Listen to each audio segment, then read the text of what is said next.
Fellowship of the Great Physician welcomes you to House Call. Our hosts today are chiropractic physicians, Dr. Gerald Lala and Dr. Richard Jensen, practice in Roseville, Minnesota, and Dr. David Schwedert in Rapid City, South Dakota. Let's join our hosts for today's program that will assist you in your quest for optimum health and well-being.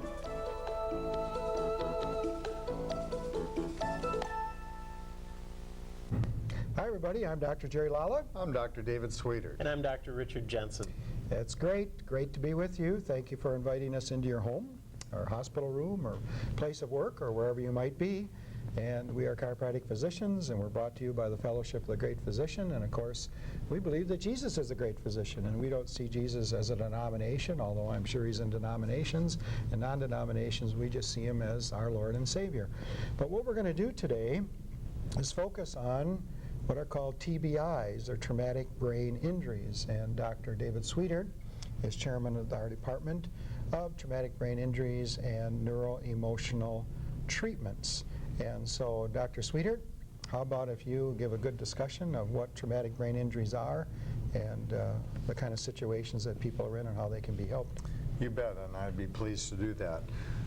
The National Head Injury Foundation defines traumatic brain injury as an insult to the brain that may produce a diminished or altered state of consciousness, which results in impairment of cognitive abilities, behavior and emotional dysfunction, speech impairment, and physical disabilities. Well, it can be said that there's a lot of things that are related with TBI, and a lot of times you think of trauma or outside influences, but there can be biochemical, as we're going to learn a little bit later. There's other forms of TBI, so we're going to use that broad-based definition to include a lot of different things. It could be said that most, if not all, head injury survivors will be the last to recognize or admit that they've suffered a head injury or TBI. And because a survivor's personality has changed, the immediate family is usually the first to recognize what's happened, which then leads to interpersonal conflict and discourse, because the TBI survivor thinks there's nothing wrong with him or her, it's everybody else that's the problem. Symptoms often don't show up immediately following an accident, but may persist indefinitely.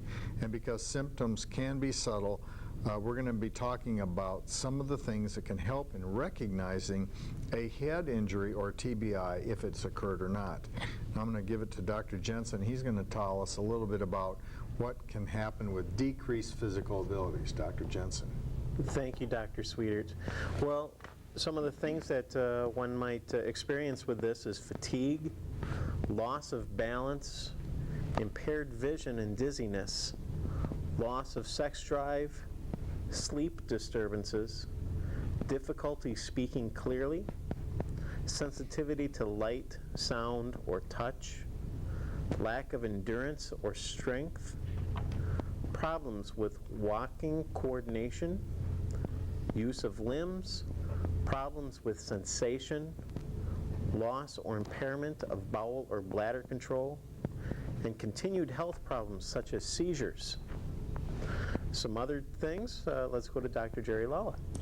And thank you, Dr. Jensen. Some of the changes in behavior and emotional control of people who have had traumatic brain injuries, including spinal cord injuries. You can't injure the brain without having ramifications on the spinal cord, and you can't have injuries to the spinal cord without having negative ramifications on the brain. But some of those emotional and behavioral changes are irritability, anxiety, depression, withdrawal, changes in control of temper, impulsivity, lack of energy, poor or changed social interaction, strained family relationships, fits of anger, aggression, verbal outbursts, fear of the future, problems in controlling behavior, especially in social situations. Now, Dr. Schwedert is going to look at what are some of the decreased cognitive abilities that often occur in people who have had traumatic brain or spinal cord injuries. Thank you, Dr. Lala. Problems are going to occur with attention, concentration, and memory, problems with basic academics such as multiplication, dividing, difficulties handling money, difficulties beginning or following through on tasks, inability to clearly reason or to solve problems, slowing down or slower thought processes, inability to say what is meant, difficulty understanding others, trouble following instructions or directions, inability to manage time, poor insight into problems that are occurring. Head injury, or TBI, is a relatively new name that can encompass a broad range of severity deficits and outcomes. Head injuries can either be open or closed. With a closed head injury, many physical, behavioral, and cognitive changes can occur. So let's talk about some of the factors that can contribute to TBI. Well, of course, the most obvious is physical. Physical such as blows to the head, those that might be received in a motor vehicle accident, workers' injuries, sports injuries, falls, gunshot wounds, assaults of all kinds, motorcycles, tricycles, and bikes. Those would be some of the ones that could be physical.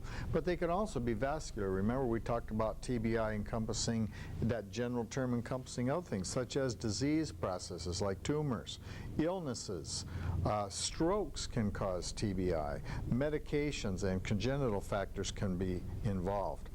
Well, it's often said that a person who has had a TBI, even though they haven't lost consciousness, can still sustain a brain injury. Minor brain trauma, where there is little or no loss of consciousness and no resulting hospitalization, can also cause temporary and/or permanent damage to the brain. After the initial injury, which is often dealt with in emergency rooms or ICUs, comes that long and difficult road to recovery and rehabilitation. Brain injuries, get this now, pay attention, brain injuries affect families, not just the injured alone. Unlike many other forms of injury that can occur, we find that there's little information readily available to a survivor's family.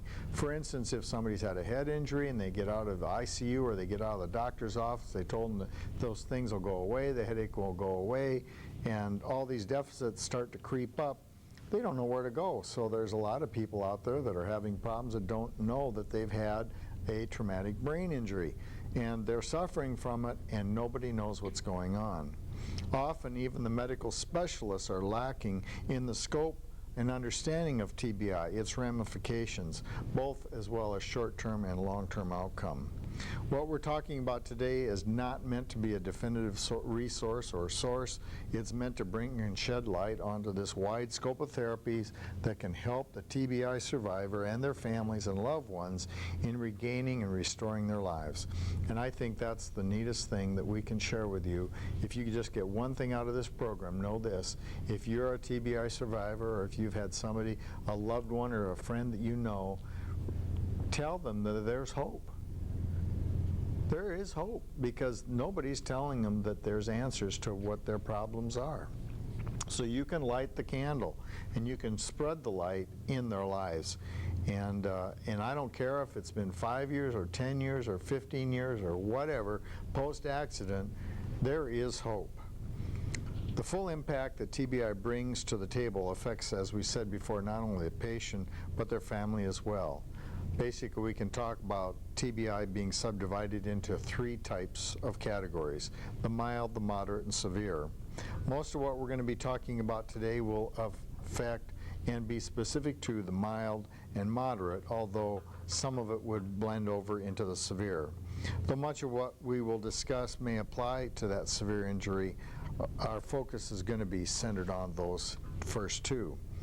For ease of understanding, it's going to be easier to understand the 3 phases that people go through after a TBI injury, and we're going to call them acute, rehabilitative, and maintenance. So Dr. Jensen's going to bring us through, talk about the acute TBI.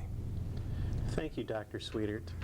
The acute phase of traumatic brain injury, assuming trauma or stroke, the modern medicine's approach is usually to save one's life.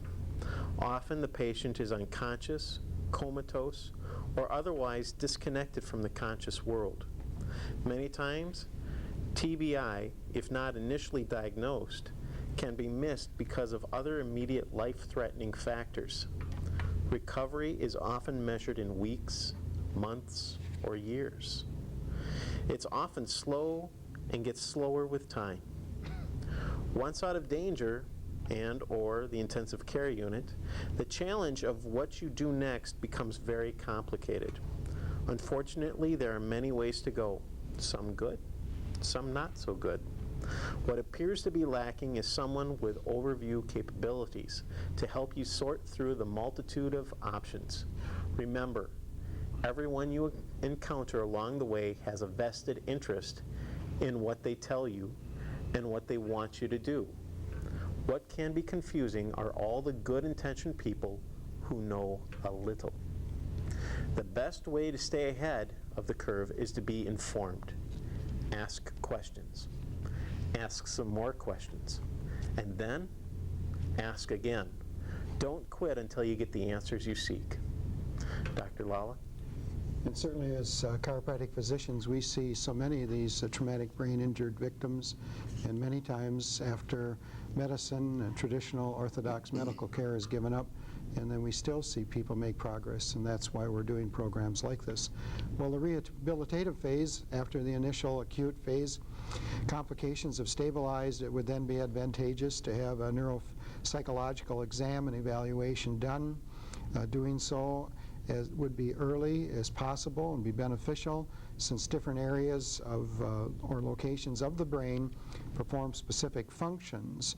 Early identification, of course, is important so that a target rehabilitation plan can be begun. A startling observation is that the average time from accident to the initial TBI rehabilitation is 10 to 15 years post-accident. That is incredible. And that's our experience in our clinic. New research is showing that greater recovery is possible the earlier the treatment is begun. Now, in Western society, there are two main approaches that are basically presented. Number one is physical rehabilitation and work rehabilitation. Physical rehabilitation certainly can involve a myriad of therapies: physical, speech, occupational, cognitive, chiropractic, and cranial. Workforce rehabilitation often focuses on returning the survivor to some form of gainful employment, and there's certainly nothing wrong with that. But many times state agencies are available to assist in this matter, but you have to kind of get out there and do some digging yourself to find them. Some states coordinate both types of rehab together, but many do not. It can be difficult getting the right answers, but because state agencies have limited funds and restrictions on the expenditure, again, having outside help, such as persons like Dr. Sweetert or Dr. Jensen, who are really involved in these matters, helping you walk through the maze of recovery is not only helpful but even necessary. Now, Dr. Sweetert, who had a brain injury several years ago, and this is something that's been on his heart, he's going to talk about the maintenance phase. Dr. Sweetert? Thank you, Dr. Law. Yes, it's true. A number of years ago, I personally suffered a mild traumatic brain injury in a motorcycle accident. I had a son who was a junior in high school at the time, 16 years old, and he suffered a moderate traumatic brain injury, hematomas on the brain and multiple skull fractures. And so I'm fairly aware of what is out there and what works, and at least in my opinion, what doesn't work. As we look at the last phase, the maintenance phase, we can say that it'll continue throughout a survivor's life. It has changed me. Every person that has a TBI, they are a different person than they were before the accident. Specific therapy may change from time to time based on one's progress and changing circumstances. Many times, recovery will be incomplete in returning a person to a pre-injury status. And that's where a lot of the conflict starts, is because the TBI patient, of course, doesn't recognize or realize that there's anything wrong with him. If there's a problem, it's everybody else. But what will happen is that everybody wants that person, if it's a father or a mother or whatever, they want them to be who they were before the accident. And unfortunately, I'm telling you a reality, those people are gone. They're just as well as they're dead and buried in the ground. Those people do not exist anymore. Yes, they have the same body. It might be a little bit different form, but that personality has changed, and their likes and dislikes are going to be different. Their foods that they like, everything about them. Some of it, depending on the degree and where the injury is going to occur, is going to be different. Often the TBI survivor will need to continue care for the rest of their life. Is that a bad thing? No. Does that mean that they're disabled? No. Does that mean that they're crippled? No. Just as if you have a car that has gasoline, the farther you drive it, you got to put gas back in it. Everybody eats food every day. Everybody eliminates waste products. Is that a crutch? Is that a problem? No. What I'm saying is that it's just the way it is. And so those people are going to need support in the appropriate way that they need. Often the TBI survivor will need continuing care for the rest of their life. Of course, the mild traumatic brain injury person who survives is not going to need as much as somebody who's severe. Obviously, if they're in bed and they're comatose, or if they're catatonic, or they're intubated, or they're fed with through tubes, that's going to be a different story. Understanding the whole circumstances leading up to the TBI is the key to setting the proper path. Incorporating multiple approaches will ensure the greatest chance for a successful outcome. Well, why is that important? Because a lot of times how that person suffered a TBI will tell us a lot of who that person is. For instance, just as an example, I'm not picking on anybody, but let's say that there was the person was driving a car, they were inebriated, they were intoxicated, and they had a brain injury as a result of crashing their car into a bridge abutment. And it'd be interesting and important to know, well, okay, they were inebriated, they were drunk. Did they drink before? Yeah, they had a chronic history, or maybe it was an acute episode. Why were they drinking? Well, what if they were having marital problems in their marriage, and that the person who got in that accident was trying to hide or bury the symptoms, the pain, they weren't dealing with it, and this is their way of shutting down the pain in their body? Well, are those marriage problems going to go away after the TBI? No. Those problems are still going to be there.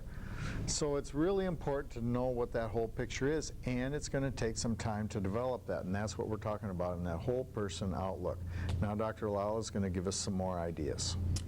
Many of the people that we see with TBI, as well as spinal cord injuries, look fine. They don't have any paralysis. They walk normal, and many others that we see are in wheelchairs, or they're on walkers. They need assistance. Some of the people are able to take care of themselves, and others need caretakers. And so, but very often people will say, and it's a terrible thing, they'll say, you look fine, you don't look sick. Oh, that happens to me all the time. That's just part of getting older. And they pull yourself together, you know, pull up your bootstraps, you know, grow up, you know, and say tough love. Well, these people, certainly they need to improve, but they cannot improve because, or significantly because, they've had these brain injuries as well as spinal cord injuries. And we're not talking about the kind of typical routine chiropractic patient that, you know, has a sprain or a strain, but we're talking many people in automobile accidents or workers' comp injuries or other types of accidents, falls. You can't believe the number of people that have falls and have brain injuries. But now, as chiropractic physicians, we're not pushing the chiropractic approach, but there are many different approaches in chiropractic. There's regular chiropractic, that's spinal manipulation and exercise. Another method that some chiropractors use is called sacral occipital technique. Another is adjusting these cranial bones, which are semi-movable. They can be adjusted. You get a head injury, and these bones can go out slightly out of alignment. Another is that Dr. Sweetert runs that division in our clinic. He's the chairman of that division, is neuroemotional therapy, of which he's going to spend more time talking about in a few minutes. Another approach is like what Dr. Jensen is chairman of the Department of Acupuncture and Meridian Therapy, so he gets his hands involved in that, and the neuropsychological assessment as well as cognitive rehabilitation. Now there's another physical part or a biochemical part that needs to be looked at, and Dr. Jensen is going to discuss that. Thank you, Dr. Lala. When appropriate, other diagnostic tests can play an important role in treatment and monitoring head injury patients. These include a complete orthopedic, neurological, physical examination. These people also, I mean, just because you have a head injury doesn't mean that the rest of you was not in the accident. Also, there are different ramifications that can occur due to upper motor neuron injuries, which are basically injuries to the brain and the spinal cord. So we want to be able to monitor those. X-rays, very important. Check for fractures and other misalignments that can take place within the body. Hair, mineral, and toxic metal analysis. These things can change your behaviors, and there can be a physical or biochemical reason for some of the changes that occur. It's nice to take those things out of the picture as well in your recovery. Whole blood cell elements, these check the minerals as they are within the red blood cells. Those things that are particularly concentrated within the red blood cells, and they show us what has been absorbed into the body, not just excreted through a biopsy of hair. But they're used in different portions. Hair mineral analysis is generally used for long-term to show what exposure has been in the long-term past, whereas a blood cell test, whole blood cell and red blood cell elements tests show what has occurred over, say, approximately the last 120 days. So that would be more of a short-term or an ongoing exposure to toxic metals or what have you. 24-hour comprehensive hormone analysis. We find many times in brain injuries that there are changes in the hormones that have taken place. Many times you look at in a brain injury and you say, hey, that's nerves that have gone through this.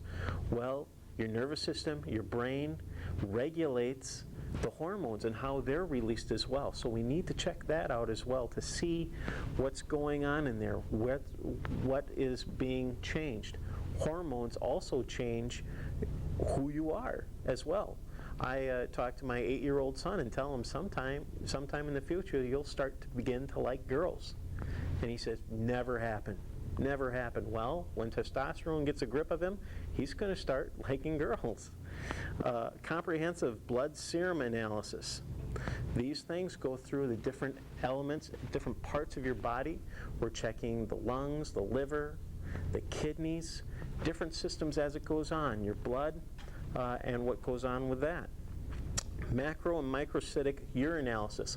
What are you excreting? What elements are you losing? Many times when people have head trauma, they have tremors and they're on different types of anti-spasm medications. What kind of minerals are being leached due to that? History and symptomatic evaluation. Very important in a diagnosis and seeing where we have been and where we are going. Post-trauma accident nutritional support. Give them the support for the body to help in healing themselves. Psychological and emotional evaluation. I think that's important, and we're going to hear more about that from Dr. Sweetert.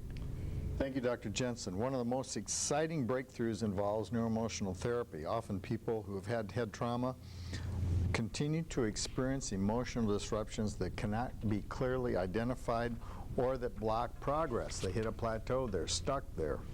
Talk therapy just doesn't seem to take away the pain and the damage suffered.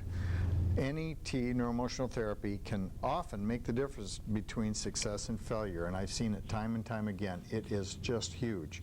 Because human beings are basically emotionally based. There are also other forms of being based. There's the biochemical, the biophysical, the biospiritual, but we're talking in head trauma, emotions play a huge role.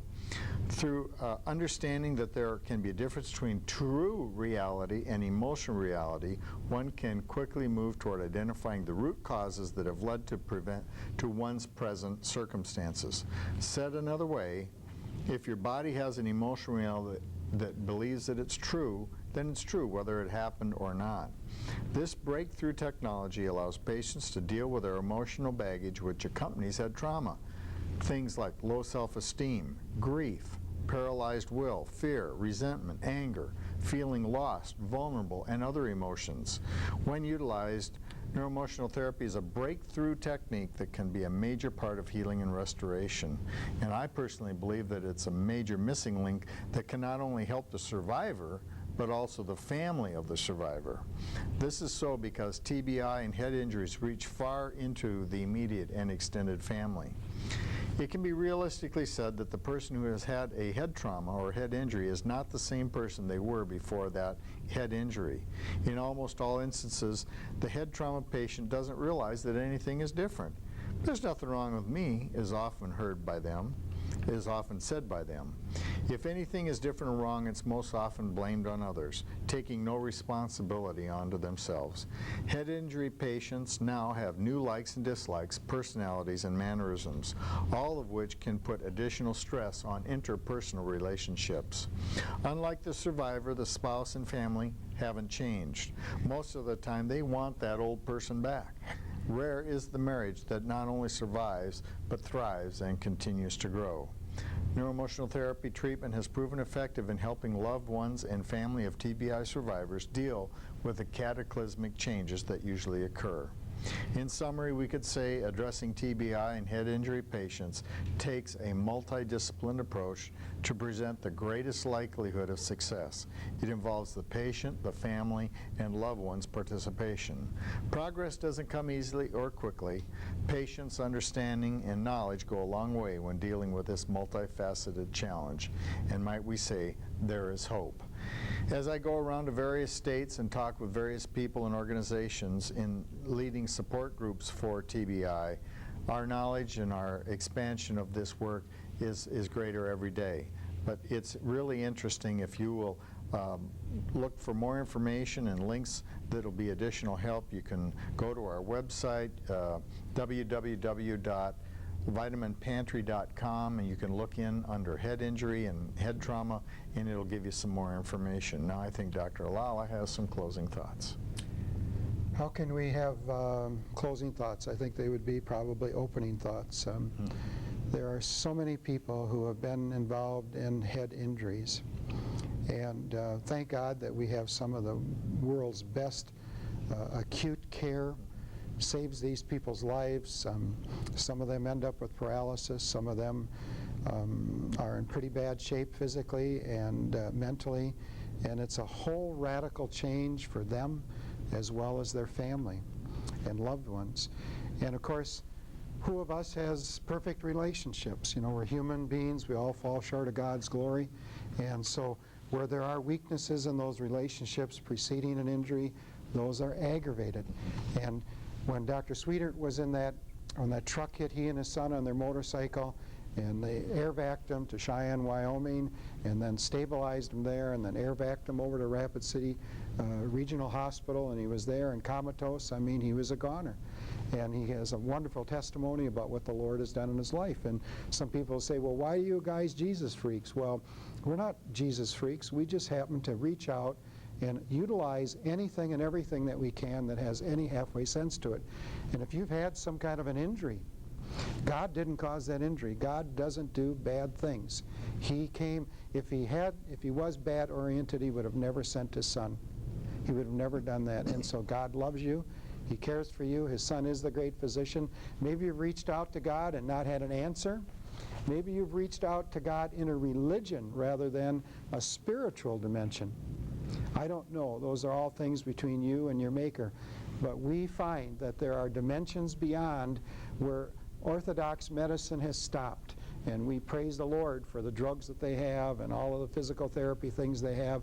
But there are other techniques, such as that Dr. Sweetert spoke about with neuroemotional therapy, not being used by organized medicine, but a wonderful approach, as well as a biochemical approach and acupuncture that Dr. Jensen talked about. So there are things you cannot get well if your internal biochemistry is not functioning normally, and you're not going to fix it by throwing some vitamins and minerals into your body. You got to find out what you really do need and what your body doesn't need, and you look for it. You keep knocking on the door and you'll find some answers. Fellowship of the Great Physician, through its School of Health and Healing, provides classes each Thursday evening from 6:45 to 8:30 at North Heights Lutheran Church in Roseville, Minnesota. There is no charge or registration fee for these classes, but free will offerings are received. The major emphasis of these classes is on biblically based spiritual health and healing, with a brief teaching on physical health and healing. For further information on the School of Health and Healing or the topics discussed on today's program, visit our website at www.greatphysician.com or contact the Fellowship of the Great Physician in care of Dr. Lala or Dr. Jensen at 2353 Rice Street, Suite 210, Roseville, Minnesota 55113. Telephone 651-484-8521, or in care of Dr. Schwietert at 3936 Jackson Boulevard, Rapid City, South Dakota 57702. Telephone 605-342-3861.